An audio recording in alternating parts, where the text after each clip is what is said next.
ഇത് എന്താ ജനത്തിരക്ക് വക്കീലേ? തഹസിൽദാർ ബലാത്സംഗ കേസിലെ പ്രതികളെ കാണാനുള്ള തിരക്കാവൂ. കർത്താവേ, കോട്ടപ്പുറത്തിന് എല്ലാവരും കൂടി കൈകാര്യം ചെയ്യാവോ? ഏയ്, പോലീസുകാരുണ്ടാവല്ലോ കൂടെ. ഉവ്വല്ലേ, എന്നാ ഇറങ്ങ്.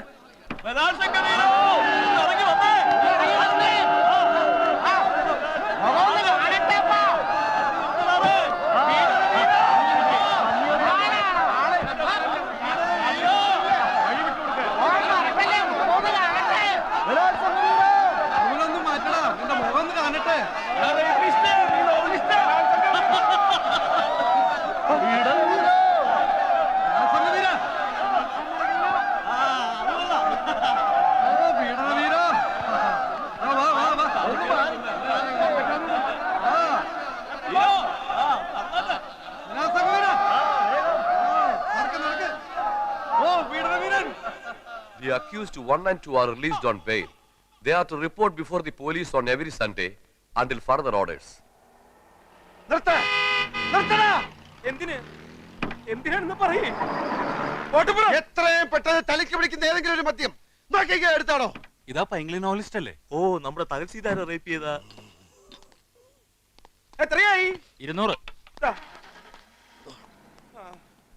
ഇനി നേരെ താലൂക്ക് ഓഫീസിലേക്ക്. എത്രയും പെട്ടെന്ന് എനിക്ക് അവളെ റേപ്പ് ചെയ്യണം. ആരെ? വണ്ടി വിടാൻ. പൊന്നപ്പ, വണ്ടി വേഗം ടിവിയിലേക്ക് വിട്ടോ. ഞാനാ പറയുന്നത്, വണ്ടി താലൂക്ക് ഓഫീസിലേക്ക് വിടാൻ. ഇനി സാഗറിനെ നഷ്ടപ്പെടാൻ ഒന്നുമില്ല. കള്ളക്കേസിൽ അഴിയെണ്ണുന്നതിനേക്കാൾ എത്രയോ ഭേദമാണ് അനേകം ദൃക്സാക്ഷികളുടെ മുന്നിൽ വെച്ച് യഥാർത്ഥത്തിൽ റേപ്പ് ചെയ്തിട്ട് പൊട്ടിച്ചിരിച്ചുകൊണ്ട് കൊലക്കയർ കഴുത്തിലിടുന്നത്. സാഗറെ, താനൊന്ന് അടങ്ങ്.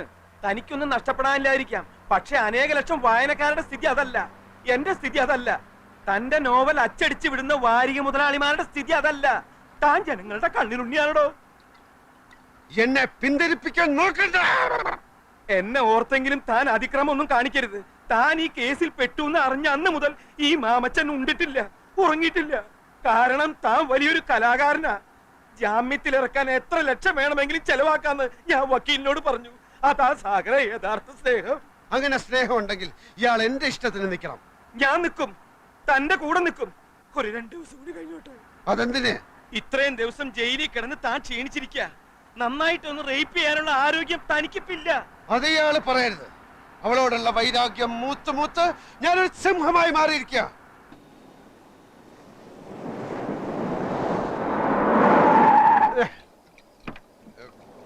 ഇതെവിടാ സ്ഥലം? ഇത് ടിബിയാ. അപ്പൊ താലൂക്ക് ഓഫീസ്? ഒന്ന് ഇറങ്ങ് സാഗറെ. എന്നോട് ആജ്ഞാപിക്കുന്നത് അപേക്ഷിക്കും. അപേക്ഷിക്കണു, ഒന്ന് ഇറങ്ങ്. താലൂക്ക് ഓഫീസിൽ പോണം. താലൂക്ക് ഓഫീസിൽ രണ്ടെണ്ണം കൂടി അടിച്ചിട്ട് പോയാ പോരെ. ഇതാ നോവലിസ്റ്റ് അല്ലേ തഹസിൽദാരെ റേപ്പ് ചെയ്ത? അതേടാ, തഹസിൽദാരെ റേപ്പ് ചെയ്ത അതേ നോവലിസ്റ്റ് എന്നാ ഞാൻ. നിന്റെ സ്വന്തത്തിൽപ്പെട്ട വല്ലവരും വന്ന് ഞാൻ റേപ്പ് ചെയ്യണോ? പറയടാ. സ്വന്തത്തിൽപ്പെട്ട ആരും ഇല്ലെന്ന്. നിന്റെ സ്വന്തത്തിൽപ്പെട്ട ആരെങ്കിലും വന്ന് ഞാൻ റേപ്പ് ചെയ്യണോ? റേപ്പ് ചെയ്യണോ? ഇന്ന് വരെ ഒരു ഈച്ചയെ പോലെ റേപ്പ് ചെയ്യാത്ത എന്നെ എല്ലാരും കൂടെ റേപ്പിസ്റ്റാക്കി. എനിക്ക് റേപ്പ് ചെയ്യണം.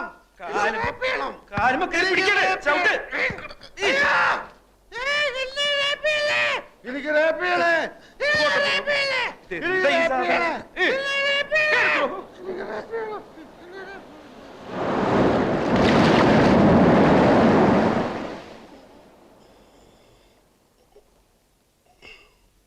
നമസ്കാരം. ഇതെവിടാ സ്ഥലം? നമ്മളിപ്പോ ടിവിയില് VIP മുറിയില. ഇത് സാക്ഷി, മറുനാട്, മലയാളക്കര, വാരികയുടെ ആളുകളല്ലേ? എന്താ എല്ലാരും കൂടെ? മരുപ്പച്ച തേടിയുടെ 9ാം അധ്യായം ചാക്യാർകൂത്തിന്റെ ക്ലൈമാക്സ് നാളെ കമ്പോസ് ചെയ്തില്ലെങ്കിൽ അധ്യായം മുടങ്ങും. പാതി വഴിക്കും നോവൽ അവസാനിക്കട്ടെ. സാഗർ കോട്ടപ്പുറം എന്ന നോവലിസ്റ്റ് മരിച്ചു പോയതിനാൽ നോവൽ നിർത്തുന്നു പരസ്യം ചെയ്തോളൂ. അതേടോ, സാഗർ കോട്ടപ്പുറം എന്ന നോവലിസ്റ്റ് മരിച്ചു. ഇപ്പൊ ഈ നിൽക്കുന്ന അയാളുടെ പ്രേതമാണ് ഇവിടുത്തെ തഹസിൽദാരുടെ രക്തം കുടിക്കാൻ വന്ന പ്രേതം.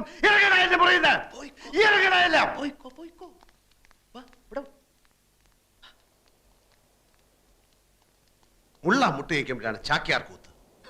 റാസ്കൽസ്.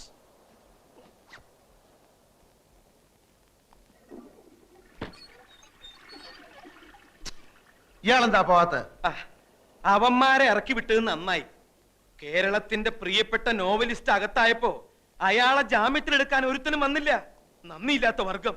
ഞാൻ ഒരുത്തനോട് അപേക്ഷിച്ചിട്ടില്ല എന്നെ ജാമ്യത്തിലിറക്കാൻ. അപേക്ഷിക്കാതെ വരുന്നവനാണ് യഥാർത്ഥ സ്നേഹിതൻ. അല്ല, കൂട്ടത്തിൽ ഏറ്റവും കൂടുതൽ കള്ളക്കണ്ണുള്ളവനാണ് താൻ. കത്തുന്ന പുരയിൽ ഈർക്കിൽ വലിച്ചുരുന്നവൻ. ഞാനെന്ന മനുഷ്യനെ താൻ കാണുന്നില്ല. തനിക്ക് വേണ്ടത് നോവലിസ്റ്റിനെയാണ്. തന്റെ തൊലിഞ്ഞ വാരികയിൽ നോവൽ എഴുതാമെന്ന് ഏറ്റ വിറ്റയായ നോവലിസ്റ്റിനെ എനിക്ക് മനസ്സിലോ എഴുതാൻ. ഉടനെ വേണമെന്നില്ല കോട്ടപ്പുറം. എങ്കിലും ഒന്ന് ഓർക്കുക, നമ്മൾ പരസ്യം ചെയ്തിട്ട് 5 ആഴ്ച കഴിഞ്ഞു. നമ്മളല്ല, താൻ. താൻ ഇനി ഇവിടെ തന്റെ കണ്ണി അടിച്ചു പൊട്ടിക്കും. എന്റെ കർത്താവ്, എന്റെ മഞ്ചാടിയുടെ ഭാവി. എനിക്ക് പൊതിരെ തല്ല് കിട്ടി. എവിടുന്നാ? കല്ലേറ് കൊള്ളാത്ത ഒരവയവവും ഇപ്പൊ ഈ ശരീരത്തിലില്ല. താൻ പിന്നെയും അവളോട് മാപ്പ് പറയാൻ പോയോ? ഇല്ല, വാടക വീട്ടിൽ ചെന്ന് നമ്മുടെ സാധനങ്ങൾ എടുക്കാമെന്ന് വെച്ച് പോയതാ. ഇരുട്ടായിരുന്നിട്ടും ഏതോ ഒരു തെണ്ടി എന്നെ കണ്ടുപിടിച്ചു. ആളുകൾ കൂടി എടാ ബലാത്സംഗ വീര എന്നും പറഞ്ഞുകൊണ്ട് കല്ലേറ് ഇടിയും തുടങ്ങി. ഞാൻ എങ്ങനെ അവിടുന്ന് ജീവനോടെ രക്ഷപ്പെട്ടെന്ന് ഇപ്പോഴും പിടിയില്ല. ഇത് സഹിക്കാവുന്നതിന് അപ്പുറമായിരിക്കുന്നു. ഈ ധൂമകേതു കാരണം, ഈ യക്ഷി കാരണം.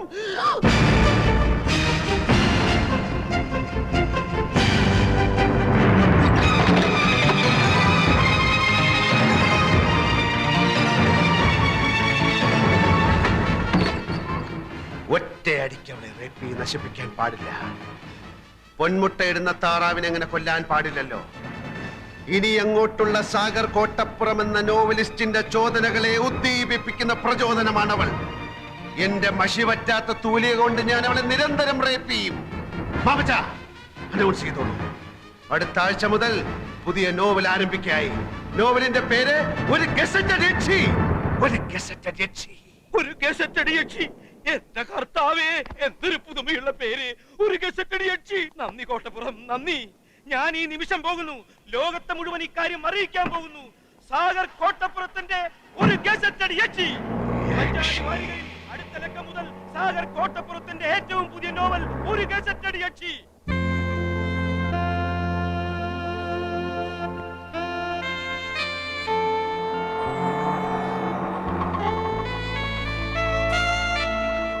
ടൗണിൽ മുഴുവനും പോസ്റ്റർ ഒട്ടിച്ചു കഴിഞ്ഞു. സാഗർ കോട്ടപ്പുറം എഴുതുന്ന സർവീസ് സ്റ്റോറി ഗസറ്റഡ് രക്ഷി. ആ തഹസിൽദാർ പൂതനയുടെ അതേ മുഖമാണ് പോസ്റ്ററിൽ. താലൂക്ക് ഓഫീസിന്റെ ചുവരിലൊട്ടിച്ച പോസ്റ്ററിന്റെ മുമ്പിൽ അവളുടെ ജീപ്പ് വന്ന് നിൽക്കുന്നതും പോസ്റ്റർ കണ്ട് അവൾ നടുങ്ങുന്നതും ഞാൻ നേരിട്ട് കണ്ടു. എന്താണ് അവളുടെ അടുത്ത നീക്കമെന്നറിയാൻ ഞാൻ കാത്തുനിന്നു. 5 മിനിറ്റ് കഴിഞ്ഞില്ല. പ്യൂൺ വെളിയിൽ വരുന്നു, പോസ്റ്റർ വലിച്ചു കീറുന്നു. ഞാൻ നേരെ മാമച്ചന് ഫോൺ ചെയ്തു. ഉച്ചക്ക് മുമ്പ് അതേ ചുമരിൽ പോസ്റ്റർ വീണ്ടും ഒട്ടിക്കുമെന്ന് മാമച്ചൻ എനിക്ക് വാക്ക് തന്നിരിക്കുക. Very good, very good. അവൾ തന്നെയാണ് ഗസറ്റഡ് യക്ഷി എന്ന് അവൾ അറിഞ്ഞല്ലോ. എന്നാലേ അവൾ നോവൽ വായിക്കൂ. വായിച്ചാലേ എഴുത്തുകാരന്റെ തൂലികയുടെ ശക്തി ആ ശൂർപ്പണക അറിയൂ. അതെ, അതിരിക്കട്ടെ, നമ്മുടെ കഥ എവിടം വരെയായി? താൻ ഞെട്ടരുത്. എന്താ? താനാണ് ഈ കഥയിലെ നായകൻ. ആണോ? അതെ, കാരണം ഇതിലെ നായകന് സൗന്ദര്യം ആവശ്യമില്ല. മത്തങ്ങ പോലുള്ളൊരു മുഖമാണ് വേണ്ടതെങ്കിൽ തനിക്കും നായകനാകാം. ഈ വിഷയം നമുക്ക് പിന്നീട് ചർച്ച ചെയ്യാം. അല്ലെങ്കിലും ഇതൊരു നായക പ്രാധാന്യമുള്ള കഥയാണ്. അടിമുടി അവളാണ്. അവളുടെ കൗടില്യങ്ങളുടെ കഥയാണ്. ആദ്യ ഭാഗം ഞാൻ വായിക്കാം. സാധാരണ പൈങ്കിളി നോവലിലെ പോലെ ആമുഖമോ വർണ്ണനകളോ ഇല്ല. അവളുടെ അന്തരാളത്തിലേക്ക് നേരിട്ട് കിടക്കുകയാണ് നോവലിസ്റ്റ്. ഇവൾ അനിത. പുതിയ തലമുറയിലെ പെൺകുട്ടികളുടെ ആസൂത്രണ മനോഭാവത്തിന്റെ കഥ ഇവളിൽ നിന്ന് തുടങ്ങുന്നു. ഇവളിൽ പ്രണയത്തിന്റെ ലോലഭാവങ്ങളില്ല. മനുഷ്യബന്ധം, ദയ, കാരുണ്യം തുടങ്ങിയ വികാരങ്ങൾ ഇവൾ കന്യം. നേട്ടങ്ങളിൽ മാത്രമാണ് നോട്ടം. കീഴടക്കല്ലാണ് ഇവളുടെ സംതൃപ്തി. സൗന്ദര്യമാണ് ഇവളുടെ വജ്രായുധം. ഒരേ സമയം പല കാമുകന്മാരുടെയും വിശ്വസ്തയായ കാമുകി. നഗരത്തിന്റെ ശാപമെന്നല്ല അതെന്തു പറയാൻ. ഇന്നവൾ ഇവിടെ municipal commissioner.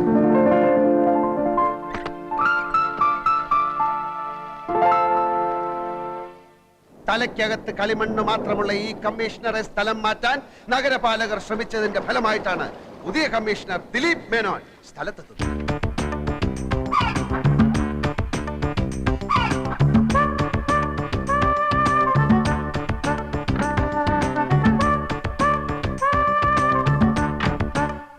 Hello, mister Dileep Menon.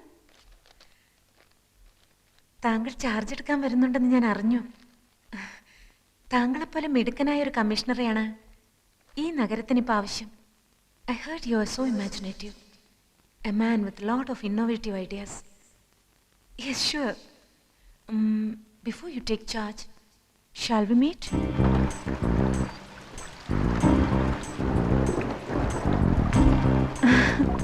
എന്തിനാണ് വരാൻ പറഞ്ഞത്?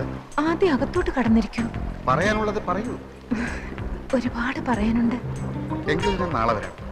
ഈ അസമയത്ത് മഴ നനയാതെ അകത്ത് വന്നിരിക്കൂ ദിലീപ്. ഞാൻ ആകെ തൃശങ്കു സ്വർഗത്തിൽ പെട്ടതുപോലെ തോന്നുന്നു. അനിത ഇനിയും ചാർജ് ഒഴിഞ്ഞു തന്നില്ലെങ്കിൽ തരാമല്ലോ. Then let me take charge tomorrow. അത്ര പെട്ടെന്ന് വേണോ? ഇങ്ങനെയൊക്കെ ചോദിച്ചാൽ ഞാനിപ്പോ ഈ വാടക വീട്ടിൽ എന്തിനാണ് ഇങ്ങനെ താമസിക്കുന്നത് എന്ന് തന്നെ എനിക്ക് മനസ്സിലാവുന്നില്ല. എനിക്ക് മനസ്സിലാവുന്നുണ്ട്. എന്തിനാണ്? എപ്പോഴും എനിക്ക് കണ്ടുകൊണ്ടിരിക്കാൻ. നമ്മൾ തമ്മിൽ ആദ്യമായി കണ്ടത് എന്നാണെന്ന് ദിലീപിന് ഓർമ്മയുണ്ടോ? അന്ന് ഈ വാടക വീട്ടിൽ വെച്ച് അല്ല ദിലീപ്, അതിനു മുൻപ്, ജന്മാന്തരങ്ങൾക്ക് മുൻപ് നമ്മൾ കണ്ടിരുന്നു, സ്നേഹിച്ച് ജീവിച്ചിരുന്നു. എന്റെ ഈ മടുപ്പിക്കുന്ന ഏകാന്തതയിലേക്ക് എന്നെങ്കിലും ഒരു നാൾ എന്റെ ദിലീപ് വീണ്ടും വരുമെന്ന് എനിക്കറിയാമായിരുന്നു.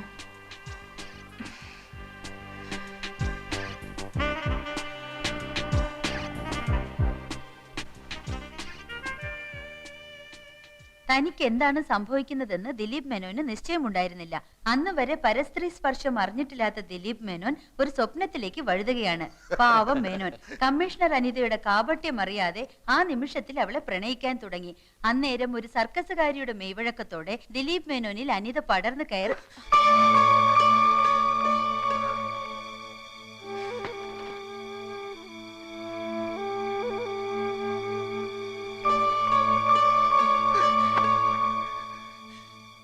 മനഃപൂർവ്വമാണ് ഒക്കെ. സാർ ഒന്ന് വായിച്ചു നോക്ക്. എന്തൊക്കെ വൃത്തികേടുകളാ അയാൾ എഴുതി കൂട്ടിയിരിക്കുന്നത്. പിന്നീട് ദിലീപ് മേനോൻ പ്രഭാതത്തിൽ ഉദിച്ചു വരുന്ന സൂര്യനെ കണ്ടില്ല, നിലാവ് കണ്ടില്ല, ആകാശത്ത് പറന്നു നടക്കുന്ന പറവകളെയും പുൽമേടുകളിൽ മേഞ്ഞു നടക്കുന്ന കുഞ്ഞാടുകളെയും കണ്ടില്ല. പ്രണയമെന്ന ചതിക്കുഴിയിൽ തന്നെ വീഴ്ത്തിയ ആ വഞ്ചകിയുടെ പുഞ്ചിരി മാത്രമായി എപ്പോഴും മനസ്സിൽ. നഗരത്തിലെ പാർക്കുകളിൽ, കടലോരങ്ങളിൽ അവരുടെ രാവുകളും പകലുകളും പ്രണയാതുരമായി തുടിച്ചുകൊണ്ടിരിക്കവേ ഒരു സായാഹ്നത്തിൽ എങ്ങു നിന്നോ തീഷ്ണമായ ആ രണ്ട് കണ്ണുകൾ അവരിൽ വന്ന് പതിച്ചു. തുടരും. അതേത് തീഷ്ണ കണ്ണുകൾ? അതാണ് സസ്പെൻസ്. ഇപ്പൊ താൻ ആകാംക്ഷയോട് ചോദിച്ചില്ലേ, അതാണ് തുടർക്കഥയുടെ ടെക്നിക്ക്. വായനക്കാരെ അടുത്ത ലക്കം വരെ മുൾമുനയിൽ നിർത്തുക. ഈ തീഷ്ണ കണ്ണുകളുടെ ഉടമസ്ഥൻ ആരാന്നാ ഞാൻ ചോദിച്ചത്. സസ്പെൻസ് ആണെന്ന് പറഞ്ഞില്ലടോ. എന്നാലും അടുത്ത ലക്കത്തിൽ ആ തീഷ്ണ കണ്ണം കയറി വരില്ലേ? അങ്ങനെ ഒരുത്തന്റെ ആവശ്യം എന്തായിപ്പോ? സംഗതി വഞ്ചനയും മറ്റുമൊക്കെ ആണെങ്കിലും ഞാനും നായികയും പ്രണയിച്ചിങ്ങനെ സുഖിച്ചിരിക്കുമ്പോ മറ്റൊരുത്തൻ അങ്ങനെ ഇടയ്ക്ക് കയറി വരുന്നത് എന്തിന്? അത് പറയാൻ താൻ ആര്? ഒരു എഴുത്തുകാരുടെ സ്വാതന്ത്ര്യത്തിൽ കയറി കൈകടത്തിയുണ്ടല്ലോ. ഒരു പിണ്ണാക്കൂല്ല. ഇറാൻ ഭരണകൂടം സൽമാൻ റഷ്ദിയുടെ തലയ്ക്ക് വില പറഞ്ഞില്ലേ? എന്നിട്ട് എന്ത് സംഭവിച്ചു? അയാൾ ഇപ്പോഴും ഒളിച്ചു നടക്കല്ലേ? അയാൾ ഒളിച്ചു നടന്നാലും അയാളുടെ തൂലിയേക്ക് വിലങ്ങ് വെക്കാൻ ആർക്കെങ്കിലും കഴിഞ്ഞോ? ഇനി ഞാനൊരു സത്യം പറയാം. തഞ്ഞിട്ട് താനല്ല ഈ കഥയിലെ യഥാർത്ഥ നായകൻ. ഈ വരുന്ന തീഷ്ണ കണ്ണുള്ളവൻ അയാളാ ശരിക്കുള്ള നായകൻ. അയാൾ അതിപ്രശസ്തനായ ഒരു സാഹിത്യകാരനും ഒരു നോവലിസ്റ്റുമാണ്. ഓ, മനസ്സിലായി. ഈ വരുന്ന നോവലിസ്റ്റിന്റെ പേര് സാഗർ കോട്ടപ്പുറം എന്നായിരിക്കും അല്ലേ?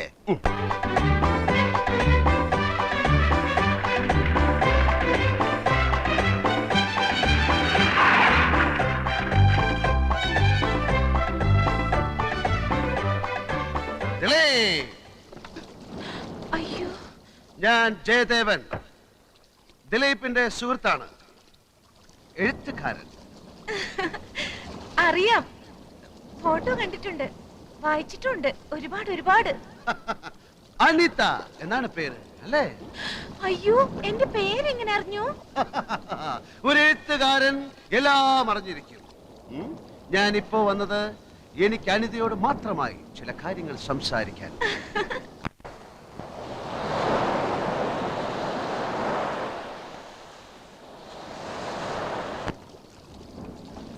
അനിത ദിലീപിനെ സ്നേഹിക്കുന്നു എന്ന് ചോദിച്ചാൽ ഇല്ല എന്നാ ഉത്തരം.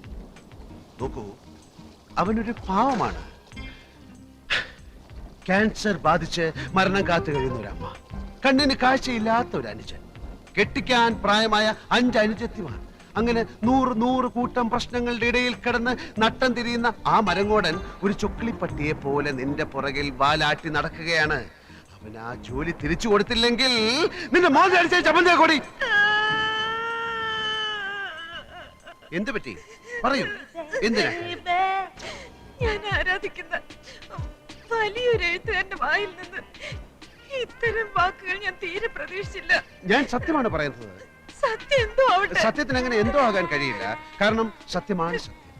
വേണ്ട മിസ്റ്റർ ജയദേവൻ, കൂടുതൽ സംസാരിച്ച് നിങ്ങളെ പറ്റിയുള്ള എന്റെ സങ്കല്പം തകർക്കാൻ എനിക്ക് ആഗ്രഹമില്ല. നിൽക്കൂ. എന്ത് തന്നെയായാലും അവനെ ജോലിയിൽ പ്രവേശിപ്പിച്ച് ഞാൻ ഈ ടൗണിൽ നിന്ന് പോകും. അനിതേ, എന്തുണ്ടായി? നീ എന്താണ് അനിതയോട് പറഞ്ഞത്? അനിത, ഞാൻ പറയുന്നത് അനുസരിക്കുന്നതാണ് നിനക്ക് നല്ലത്. എന്തുണ്ടായി എന്നാ ചോദിച്ചത്? നീ പോടാ, പിണ്ണാക്കുമാടാ. ജയദേവ, അതെടാ, ജയദേവൻ തന്നെ. നിനക്ക് നിന്നെ പറ്റി വിചാരമില്ലെങ്കിലും എനിക്ക് നിന്നെ പറ്റി വിചാരമുണ്ട്. മനസ്സിലായോ? ഇതുകൊണ്ട് തന്നെ ഞാൻ പറഞ്ഞത് ഈ മൈഗുണൻ സാഹിത്യകാരൻ ഈ കഥയിൽ ആവശ്യമില്ലെന്ന്. പിണ്ണാക്ക് മാടൻ അല്ലേ? ദിലീപ് മേനോനായിട്ട് എന്റെ ചിത്രമാണ് വാരികയിൽ വരച്ചിരിക്കുന്നത്. അതുകൊണ്ട് തന്നെ താൻ കയറി വന്ന് എന്നെ അപമാനിക്കുന്ന രീതിയിൽ സംസാരിക്കുന്നത് എനിക്ക് ഇഷ്ടമല്ല. തനിക്ക് ഇഷ്ടമായി താൻ പാടോ. ദിലീപ് മേനോനെ സൃഷ്ടിച്ചത് ഞാനാണെങ്കിൽ അതേ മേനോനെ സംഹരിക്കാനും എനിക്കറിയാം. എന്ന് വെച്ചാൽ ദിലീപ് മേനോനെ കൊണ്ട് വയറിളക്കാനുള്ള ഒരു മരുന്ന് ഞാൻ കഴിപ്പിക്കും. എന്നിട്ട് ദിലീപ് മേനോൻ കക്കൂസി പോയി ഒരു അധ്യായത്തിൽ അങ്ങ് ചാവും. എന്ന് വെച്ചാൽ ഞാൻ അവനെ കൊല്ലും. എങ്കിൽ എത്രയും പെട്ടെന്ന് കൊല്ലടോ. ഇങ്ങനെ നട്ടലില്ലാതെ ജീവിക്കുന്നതിലും ഭേദം ഭരണമാ. പക്ഷെ താൻ എന്നെ വയറിളക്കി കൊന്നാൽ തന്റെ പേരിൽ ഞാൻ കേസ് കൊടുക്കും. എങ്കിൽ ഇപ്പൊ തന്നെ താൻ പോയി കേസ് കൊടുത്തിട്ട് വാ. പോയി കൊടുക്കണോ? പോയി കേസ് കൊടുക്കണോ? എന്നെ കൊന്ന കഥ എങ്ങനെ മുമ്പോട്ട് പോകും? മുമ്പോട്ടല്ലേ, ഞാൻ സൈഡിൽ കൂടെ കൊണ്ടുപോകും. ജയദേവൻ വിചാരിച്ചാൽ ദിലീപ് മേനോനെ തന്റെ കസേരയിൽ ഇരുത്താൻ കഴിയുമെന്ന് അറിയാവുന്ന അനിത അടുത്ത ലക്കത്തിൽ ആ ജയദേവനെ തന്നെ വളയ്ക്കാൻ ശ്രമിക്കുകയാണ്.